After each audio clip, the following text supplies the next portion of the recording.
오늘 말씀의 주제는 의인을 기뻐하시는 하나님에 대한 말씀을 나누려고 합니다.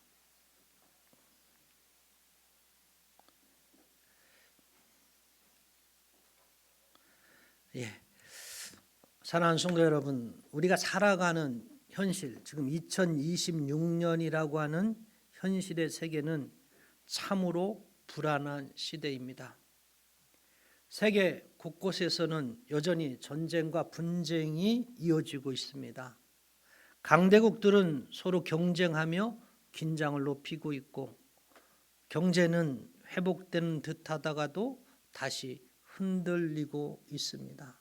이것이 반복되고 있죠.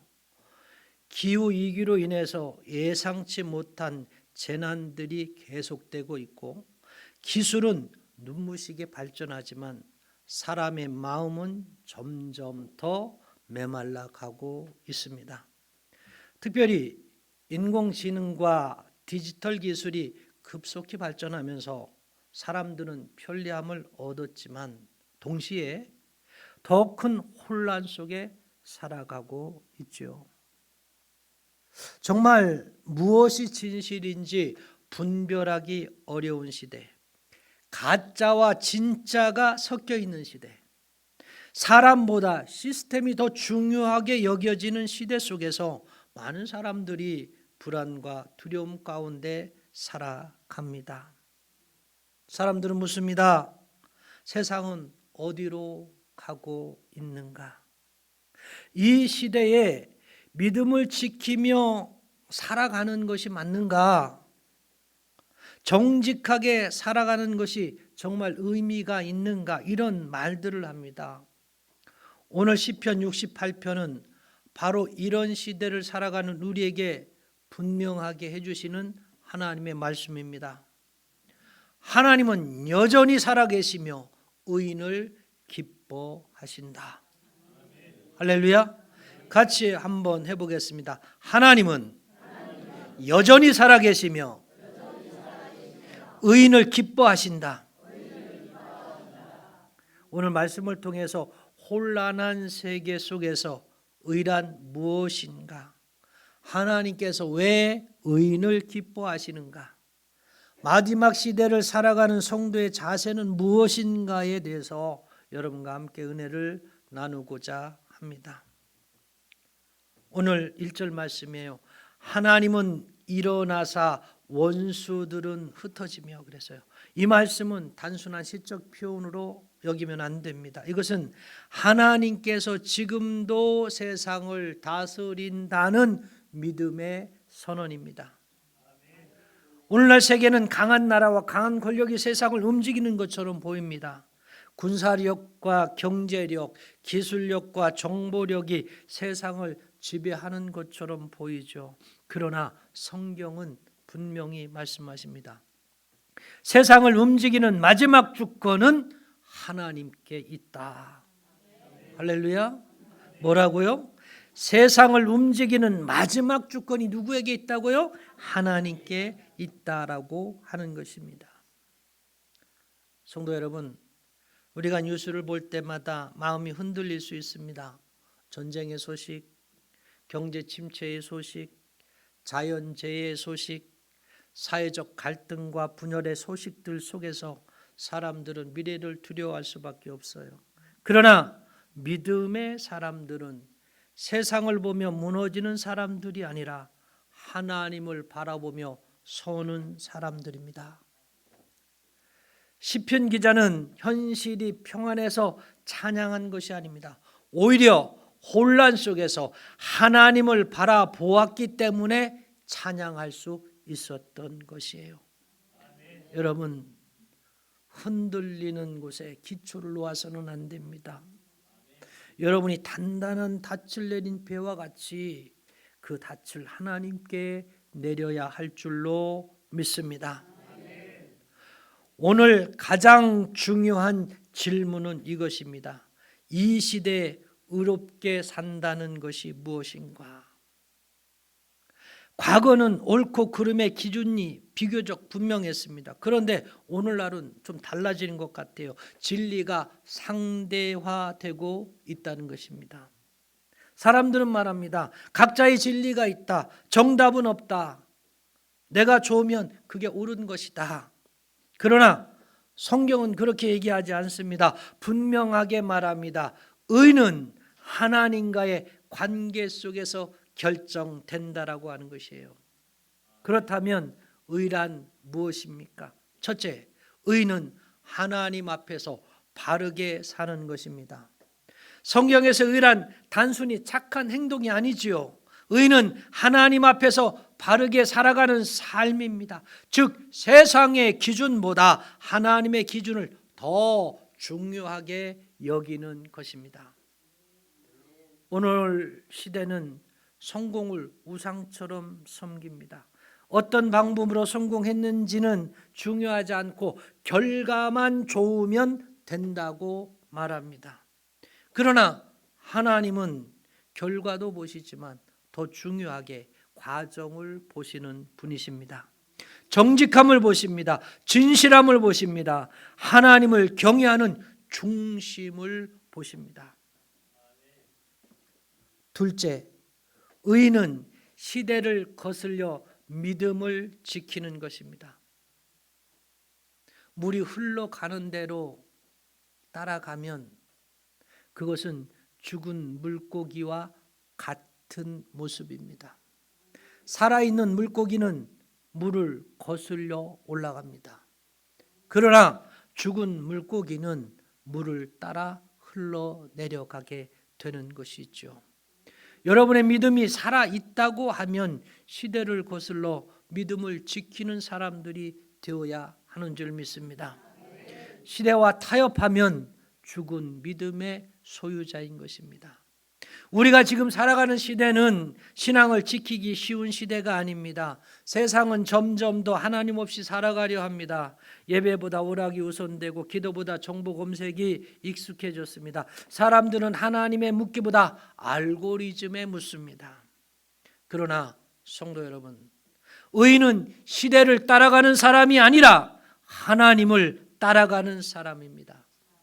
모두가 자기 중심적으로 살아갈 때 하나님 중심으로 살아가는 것이 의입니다. 모두가 진리를 타협할 때 말씀을 붙드는 것이 의입니다. 세 번째, 의는 사랑을 잃지 않는 것입니다. 오늘 세계는 점점 더 차가워지고 있죠. 새로운 냉전 시대가 온 것 같기도 합니다. 전쟁은 사람의 생명을 숫자로 만들고 경제 논리는 사람보다 이익을 우선하게 만들고 있습니다. 온라인에서는 서로 쉽게 미워하고 정죄합니다. 그러나 하나님이 기뻐하시는 의인은 사랑을 잃지 않는 사람입니다. 상처를 주는 사람이 아니라 상처를 싸매는 사람입니다. 분열시키는 사람이 아니라 화평케 하는 사람입니다. 사랑하는 성도 여러분, 여러분과 저의 모습은 어떨까요? 쉽게 미워하고 정죄하는 모습은 아닐까요? 사랑을 잃어버리고 상처를 싸매는 사람이 아니라 상처 주며 살고 있지는 않을까요? 화평을 노래하면서도 실제적으로는 분열을 조장하는 그런 모습의 사람들은 아닐까요? 이 시간 저와 여러분은 우리의 삶을 돌아보아야 할 줄로 믿습니다.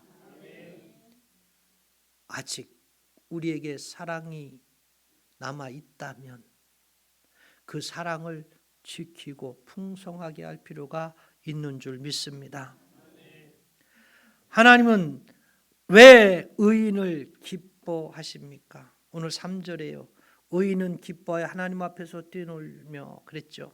여기서 중요한 것은 의인의 기쁨은 세상에서 오는 것이 아니라 하나님께서 온다는 것을 알아야 된다는 거예요. 오늘날 사람들은 불안 속에 살아갑니다. 세계 경제가 흔들리면 불안합니다. 주식이 떨어지면 불안합니다. 미래가 보이지 않으면 두려워합니다. 왜 그렇습니까? 사람들이 붙드는 것이 흔들리는 것들이기 때문에 그래요. 그러나 의인은 다르죠. 의인은 하나님을 붙듭니다. 세상이 흔들려도 하나님은 흔들리지 않으십니다. 그래서 의인은 눈물 속에서도 찬양할 수 있죠. 어려움 속에서도 기도할 수 있죠. 불안한 시대 속에서도 소망을 가질 수 있습니다. 사랑하는 성도 여러분, 기억하세요. 하나님은 약한 자의 편이십니다. 오늘 5절 말씀에요. 고아의 아버지시며 과부의 재판장이시라. 이 말씀은 하나님의 마음을 보여줍니다. 하나님은 힘 있는 자만 바라보시는 분이 아닙니다. 오히려 하나님은 연약한 자를 돌보십니다. 오늘 시대에는 많은 사람들이 외로움 속에 살아가죠. 경제적으로는 풍요로운 시대인데 마음은 더 공허합니다. 관계는 연결되어 있는 것 같지만 실제로는 더 고립되어져 있습니다. 풍요의 시대를 사는데 상대적으로 가난한 사람들이 더 많아진 것이 현실의 모습이에요. 우리는 잘 사는 나라에 살고 있어요. 그래서 힘들고 어려운 사람들의 모습을 어쩌면 망각하고 있는지 모릅니다. 3, 40년 전, 4, 50년 전만 해도 우리도 너무 가난했는데, 그죠? 너무 힘들었는데, 그런데 조금 풍요를 누리게 됐다고 벌써 그것을 잊어버리고 있지는 않은지 모르겠어요. 우리는 많은 나라들로부터 도움을 받았습니다. 원조를 받았죠. 그래서 살아갈 수 있었고, 그래서 일어설 수 있었고, 그래서 지금의 현실을 맞이한 겁니다. 우리의 삶도 마찬가지예요. 그렇죠? 먹을 것이 없어서 들로 산으로, 내 어린 시절에는 학교 갔다 오면 공부할 겨를이 없어요. 배가 고픈데 공부가 되어지는가요? 가방 내던지고 들로 산으로 찔레 꺾어 먹고 삘기 끊어 먹고, 그렇죠? 산딸기 따 먹고, 가을이면 도토리 주워 오고, 밤 주워 오고. 왜? 힘들어서, 어려워서 그랬던 것이지요. 사랑하는 성도 여러분, 그러나 오늘의 시대는 어떻습니까? 풍요롭습니다. 냉동실에는 음식이 꽁꽁 얼린 채로 수개월, 아니 몇 년을 그 속에 있는 것도 있으리라고 생각합니다. 사랑하는 성도 여러분, 오늘 시대에는 이처럼 풍요를 누리지만 그러나 많은 사람들이 외롭고 힘든 상황을 살아갑니다. 경제적으로는 풍요로운 시대인데 마음은 더 공허하죠. 관계는 연결되어 있는 것 같지만 실제로는 더 고립되어 있습니다. 특별히 우리가 청년들은 미래를 두려워하고 있고, 노년 세대는 외로움을 느끼고 많은 가정들이 무너질 위기 속에 처해져 있지 않습니까? 그러나 하나님 말씀하십니다. 나는 고독한 자를 가족과 함께 살게 하는 하나님이다. 할렐루야. 성도 여러분, 교회는 이런 하나님의 마음을 품어야 합니다. 그리스도인은 바로 이런 마음을 품어야 합니다. 세상이 차가워질수록 교회는 더 따뜻해야 합니다. 세상이 분열될수록 교회는 더 사랑해야 합니다. 자, 그렇다고 하면 마지막 시대를 살아가는 의인된 우리의 자세는 어떠해야 할까요? 그죠? 첫째로 말씀을 붙들어야 합니다. 정보는 많지만 진리는 희미한 시대입니다. 그러므로 성도는 말씀 위에 서야 합니다. 세상의 뉴스보다는 SNS, 그죠? 여러분 포털 검색하잖아요. 그것만 합니까? 요즘 우리 시대를 지배하고 있는 것이 뭐예요? AI, 유튜버. AI 여러분 활용합니까? 활용하시는 분들 지극히 아주 일부분이에요. 근데 대부분 뭐에 많이 의존해요? 유튜브에. 여러분 정보가 다 어디서 나와요? 그치, 그죠? 여러분은 지금 항상 뭐에 나오는 이야기들을 하고 있어요? 유튜브. 그게 진리죠. 여러분에게 있어서. 여러분 유튜브에 속지 마시기를 주의 이름으로 축복해 드립니다. 여러분 열이라고 하는 게 있어요. 10개가 있어요. 그죠? 그 중에 10개가 다 진리여야 진리인 줄 믿습니다. 9개는 맞는 거예요. 그 중에 하나 비틀어서 10번째 틀리게 하면 그 전체의 정보가 오염되는 거예요. 유튜버들이 그런 짓을 많이 합니다. 그래서 교묘하게 속이죠. 그런데 여러분 어떡합니까? 막 흥분되죠, 여러분은. 그죠? 그런 것 보고. 그것이 진실이냐 판단하는 것이죠. 말씀을 붙드십시오. 할렐루야. 성도는 말씀 위에 서야 합니다. 유튜브 볼 시간에 뭐 봐야 된다고? 유튜브는 10시간씩 보면서 성경은 1분도 안 읽은 그런 모습으로 나는 그리스도인이라 말할 수 있습니까? 하나님 말씀을 붙든다고 말씀할 수 있습니까? 이거는 우리 현실이에요, 현실. 솔직히 말해보자고요. 그러면 이렇게 얘기해요. 저는 성경은 보지 않지만 유튜브로 성경 말씀을 듣습니다.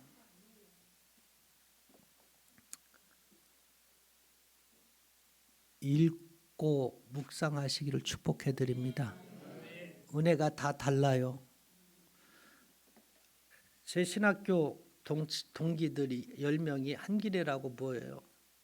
주로 교회력을 통해서 설교를 합니다. 오늘도 마찬가지예요. 교회력을 따라서 지금 제가 말씀을 보고 설교를 준비하는 거예요.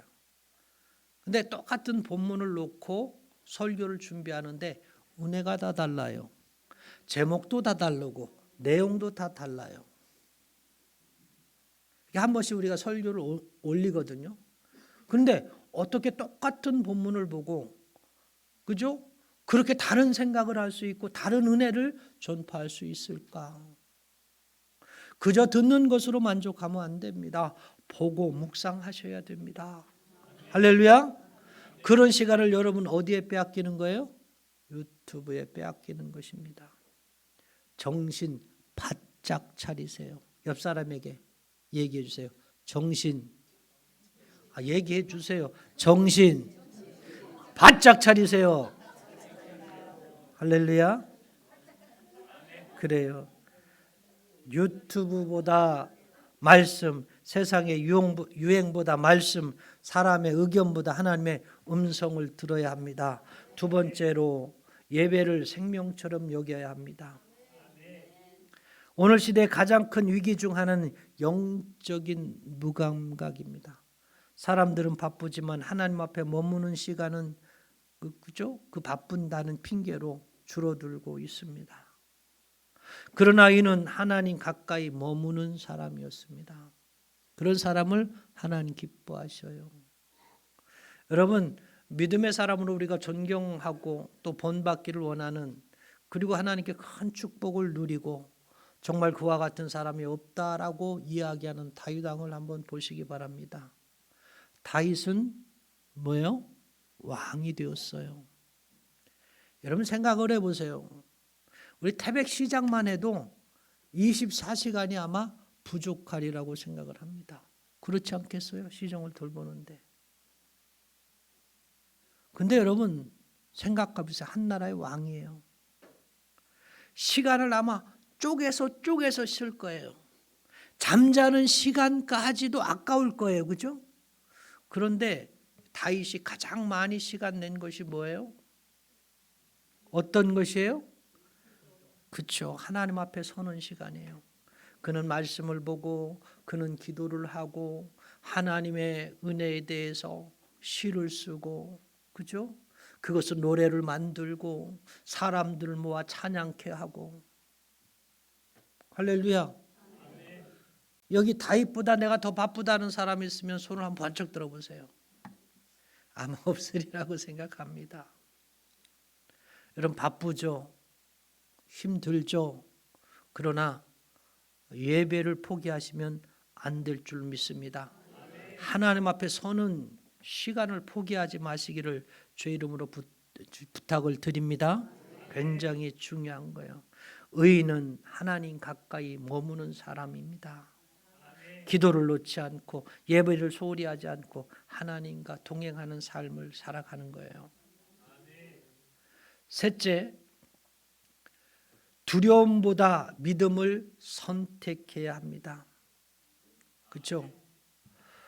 세상은 계속 두려움을 이야기합니다. 그러나 성도는 두려움으로 사는 사람이 아닙니다. 우리는 하나님 나라를 바라보는 사람들입니다. 세상의 역사는 혼란스러워 보여도 결국 하나님의 뜻 안에서 움직이고 있습니다. 할렐루야. 정중동이에요. 흔들리지 마시기 바랍니다. 믿음을 지키시면 됩니다. 세상에 끝내려는 별의별 것들이 다 일어난다고 했습니다. 속이는 사람도 많이 있습니다. 교회도 속이게 될 것이고요. 그죠? 목사들도 속이게 될 것이고 수많은 것들이 그저 거짓된 것으로 흘러갈 수도 많습니다. 그런데 중요한 것은 여러분이 오직 믿음 안에 서 있으면 됩니다. 오직 말씀 안에 서 있으면 됩니다. 두려워하지 마시고 말씀을 붙잡고 나가시기를 주의 이름으로 축원해 드립니다. 힘든 것이 없다는 얘기도 아니에요. 어려움이 없다는 것도 아니에요. 있어요. 타협하지 않으면 정말 힘들 수도 있어요. 그렇지만 붙들면 하나님이 지키십니다. 할렐루야. 하나님이 세우시는 줄로 믿습니다. 잠시 안락함을 평안함을 위해서 타협하지 마시기를 주님의 이름으로 축원해 드립니다. 사랑하는 성도 여러분, 2026년 지금 우리가 살고 있는 세계는 흔들리고 있습니다. 나라와 나라가 충돌하고 경제는 불안하고 사람들의 마음은 점점 메말라가고 있습니다. 그러나 하나님은 변하지 않으십니다. 그리고 하나님은 지금도 의인을 기뻐하십니다. 여러분, 정직하게 살아가십시다. 정직하게 살아간다는 것은 말씀대로 살아간다라고 하는 것이에요. 말씀대로 살아가려고 몸부림치는 사람들이 되시기를 축원해 드립니다. 믿음을 지키는 사람, 세상 속에서도 말씀 붙드는 사람 되시기 바랍니다. 믿음을 지키는 사람이라고 하는 것이 바로 말씀을 놓지 않는 사람인 거예요. 말씀대로 살기를 축복해 드립니다. 할렐루야. 세상과 타협하지 마세요. 오직 말씀 붙드세요. 기도를 포기하지 않는 사람이 하나님이 기뻐하시는 사람이에요. 넘어질 때마다 다시 기도를 포기하지 않고 기도로 일어설 수 있기를 축원해 드립니다. 참 힘들어요. 삶이 힘들어요. 그죠? 됐다 싶은데 또 문제가 생기네요. 또 어려움이 생기네요. 그죠? 왜 이렇게 우리를 괴롭게 하는 것들이 많은지 몰라요. 그러나 우리가 기도하게 된다면 하나님 그 모든 문제에서 우리를 보호해 주실 줄로 믿습니다. 오늘도 여러분, 의인은 완벽한 사람은 아닙니다. 그렇지만 혼란한 시대 속에서도 끝까지 하나님을 붙드는 사람입니다. 이렇게 끝까지 하나님을 붙드는 사람, 의인된 길로 여러분 승리되시기를 예수님의 이름으로 축원해 드립니다. 오늘도 그 믿음으로 살아가며 하나님이 기쁨이 되는 저와 여러분 되기를 축원합니다. 기도하시겠습니다. 사랑과 은혜가 풍성하신 하나님 아버지, 오늘도 귀한 말씀을 통하여 의인을 기뻐하시는 하나님을 알게 하시니 감사드립니다. 세상은 점점 더 혼란스러워지고 사람들은 불안과 두려움 속에 살아가고 있지만 하나님께서 여전히 살아계시며 역사를 주관하심을 다시 한번 믿음으로 고백합니다. 하나님, 우리가 세상의 흐름에 휩쓸리지 않게 하시고 진리가 흔들리는 시대 속에서도 말씀 위에 굳게 서게 하여 주옵소서. 의롭게 살아간다는 것이 쉽지 않은 시대입니다. 정직하게 살면 손해보는 것 같고 믿음을 지키려면 외로울 때도 있습니다. 그러나 하나님께서 의인을 기뻐하신다는 말씀을 붙들고 끝까지 믿음의 길을 걸어가게 하여 주옵소서. 우리 안에 있는 거짓과 교만을 버리게 하시고 사람에게 보이기 위한 신앙이 아니라 하나님 앞에서 진실한 신앙을 갖게 하여 주옵소서. 넘어질 때마다 다시 주님께 돌아오게 하시고 낙심할 때마다 하나님 앞에서 새 힘을 얻게 하여 주옵소서. 특별히 이 시대를 불쌍히 여겨 주옵소서. 전쟁과 갈등 가운데 있는 나라들을 긍휼히 여겨 주시고 미움과 분열이 가득한 세상 속에 화평의 은혜를 허락하여 주옵소서. 경제적인 어려움으로 힘들어하는 가정들을 붙들어 주시고 미래를 두려워하는 청년들에게 소망을 허락하여 주시며 여러분 가운데 있는 이들에게 하나님의 위로를 허락하여 주옵소서. 우리 교회가 세상 속에서 빛과 소금의 역할을 감당하게 하시고 차가운 시대 속에서 사랑을 나누는 따뜻한 공동체가 되게 하여 주옵소서. 무엇보다 우리의 삶 전체가 하나님께 기쁨이 되는 의인의 삶을 살게 하여 주시고 끝까지 하나님을 붙드는 믿음의 사람들이 되게 하여 주옵소서. 이제 이들이 세상으로 나아갈 때에도 이들의 걸음을 지켜주시고 어디에 있든지 하나님과 동행하는 삶 살게 하옵소서. 모든 기도의 제목들 우리를 의롭게 하신 예수 그리스도의 이름으로 기도드립니다. 아멘.